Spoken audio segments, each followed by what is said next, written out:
থাই প্রধানমন্ত্রী সেথা থাউসিনের আমন্ত্রণে ব্যাংককে ৬ দিনের সরকারি সফর শেষে দেশে ফিরেছেন প্রধানমন্ত্রী শেখ হাসিনা।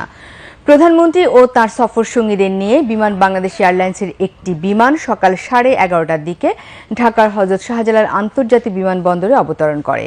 গত বুধবার থাই প্রধানমন্ত্রীর আমন্ত্রণে দেশটিতে সফরে যান প্রধানমন্ত্রী শেখ হাসিনা। এর আগে স্থানীয় সময় সকালে ঢাকার উদ্দেশ্যে ব্যাংককের ডং মুয়েং আন্তর্জাতিক বিমানবন্দর ত্যাগ করেন প্রধানমন্ত্রী শেখ হাসিনা।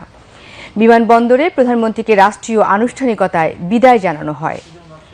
সফরকালে প্রধানমন্ত্রী শেখ হাসিনা থাইল্যান্ডের প্রধানমন্ত্রী থাওয়েসিনের সঙ্গে দ্বিপক্ষীয় বৈঠক করেন এবং জাতিসংঘের এশিয়া ও প্রশান্ত মহাসাগরীয় অঞ্চলের অর্থনৈতিক ও সামাজিক কমিশনের ৮০তম অধিবেশনে যোগ দেন। এছাড়া সফরকালে প্রধানমন্ত্রী রাজপ্রাসাদে থাইল্যান্ডের রাজা এবং রানীর সঙ্গেও সাক্ষাৎ করেন। প্রধানমন্ত্রীর এ সফরে বাংলাদেশ ও থাইল্যান্ডের মধ্যে স্বাক্ষরিত হয় ৫টি দলিল।